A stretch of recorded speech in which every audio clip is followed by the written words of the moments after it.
December 19, 1944. A freezing afternoon in Verdun, France. General Dwight Eisenhower stood at the head of a long table, surrounded by the most powerful military commanders in the Allied forces. The news was catastrophic. 3 days earlier, Hitler had launched the largest German offensive since 1940. Over 200,000 German soldiers had smashed through American lines in the Ardennes forest. The 101st Airborne Division was now surrounded at Bastogne, a critical crossroads town. If Bastogne fell, the German army could split the Allied forces in two. The situation was desperate. Eisenhower's face was grim as he looked around the table. General Omar Bradley sat to his right, pale and shaken. British Field Marshal Montgomery lounged with his usual arrogance. And then there was George S. Patton. While other generals looked defeated, Patton looked like a predator who had just spotted prey. Eisenhower turned to him. "George, I want you to command this move. When can you attack?" The room fell silent. Every general knew the logistics. Third Army was currently engaged in heavy fighting 100 miles south of Bastogne. To disengage from battle, turn 90 degrees north, move over frozen roads in the middle of winter, and launch a coordinated attack was considered militarily impossible. Patton didn't hesitate. On December 22, he said, "With 3 divisions." The room erupted. Bradley shook his head. "George, don't be fatuous." Montgomery smirked. "My dear Patton, perhaps American impetuosity is confused with military competence. Such an operation requires weeks of planning." Patton leaned forward, his voice cold as the winter wind outside. "Gentlemen, I've already made my plans.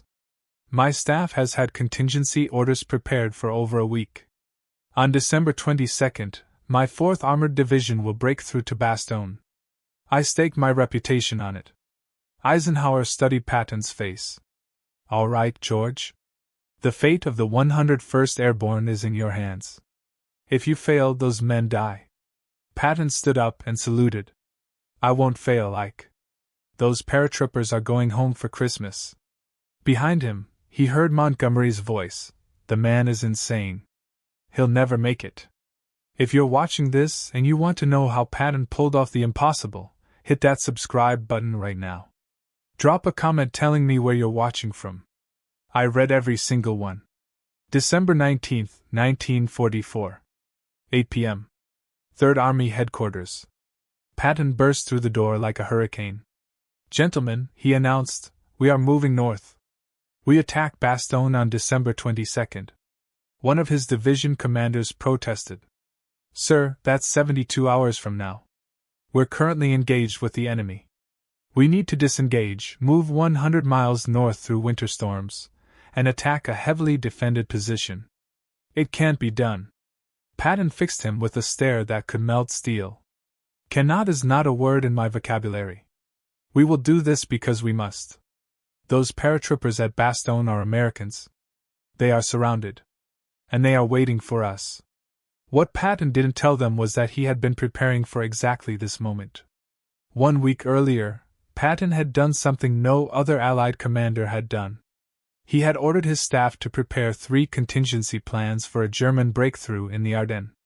His intelligence officer, Colonel Oscar Koch, had been tracking suspicious German movements for weeks. 15 panzer divisions had gone missing.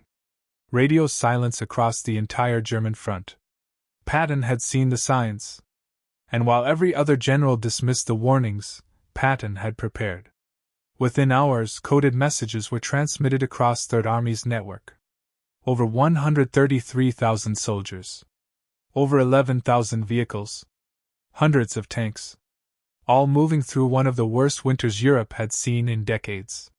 Captain Charles Odom, a tank commander in the 4th Armored Division, later described what happened. "We were in the middle of an attack when the orders came through. Disengage. Turn north. Move immediately. We couldn't believe it. But that's exactly what we did." All across Third Army's front, American units broke contact with the enemy and began moving north. And Patton was everywhere. He drove from unit to unit in his jeep, sleeping only 2 hours a night. He screamed at officers who moved too slowly. He shared cigarettes with exhausted soldiers. He stood in freezing rain directing traffic personally. "Drive like hell," he told everyone. "Those boys at Bastogne are counting on us." December 20th, 1944. Temperatures dropped below freezing. Freezing rain turned roads into skating rinks. Tanks slipped off roads into ditches. Soldiers who had been fighting for weeks without rest now drove 20 hours straight, their hands frozen to steering wheels. But they kept moving. Lieutenant Colonel Creighton Abrams pushed his Sherman tanks forward through conditions that would have stopped any normal military movement. When a tank broke down, they pushed it off the road and kept moving. Nothing stopped the column. By the evening of December 20th, Third Army had moved 50 miles north. Eisenhower's staff officers were stunned. They had expected the movement to take a week. Patton had done it in 36 hours. December 21st, 1944. German intelligence had no idea what was happening. They believed Third Army was still engaged in fighting to the south. Patton held a final commanders' conference. "Gentlemen," he said quietly, "tomorrow we attack? The 101st Airborne has been surrounded for 6 days. They are running out of ammunition, medical supplies, and time. We are going to break through to them." One colonel asked, "Sir, what if we can't break through? What if the German defenses are too strong?" Patton's answer was immediate and absolute. "Then you will die trying. Because we don't leave Americans behind. Ever." December 22, 1944. 6 a.m. The attack began. American artillery opened fire with a barrage that shook the frozen ground. Then the tanks rolled forward. Captain Odom's tank was in the lead element. "We hit the German defenses like a sledgehammer," he later wrote. "They were dug in deep. But we didn't stop. We couldn't stop. We just kept pushing forward." The fighting was brutal. German defenders fought with desperate courage. American tank crews fought through minefields, through anti-tank positions, through infantry counterattacks. Wounded men refused evacuation. And still they moved forward. Patton was right behind the front lines. When units stalled, he appeared personally to drive them forward. "Attack, attack, attack," he screamed. "Don't give them time to dig in." By the evening of December 22nd, Third Army had torn a hole in the German defensive line. But Bastogne was still 20 miles away. For 3 days, the 4th Armored Division fought mile by bloody mile toward Bastogne. Soldiers fought in waist-deep snow. Tank engines froze. Wounded men froze to death before medics could reach them. But still they advanced. In Bastogne itself, the 101st Airborne was in desperate condition. Acting Commander Brigadier General Anthony McAuliffe had famously responded to a German surrender demand with a single word: nuts. But courage alone doesn't stop artillery shells. The paratroopers knew Patton was coming. They just didn't know if he would arrive in time. December 26, 1944. 4:45 p.m. Lieutenant Colonel Creighton Abrams' lead Sherman tank crested a hill south of Bastogne. Through his periscope, he saw American paratroopers waving frantically. "Contact with friendly forces," he reported. "We're in Bastogne." The siege was broken. When the first tanks rolled into town, paratroopers swarmed them, pounding on the armor, crying with relief. These were hardened combat veterans who had been fighting surrounded for a week. "And when we arrived, grown men were crying," Captain Odom wrote. Patton called Eisenhower immediately. "Ike," he said simply, "we're in. The siege is broken." Eisenhower's voice was thick with emotion. "George, you did it. No other general alive could have pulled this off." Later that evening, Eisenhower told his chief of staff, "Patton is the finest battlefield commander I've ever seen.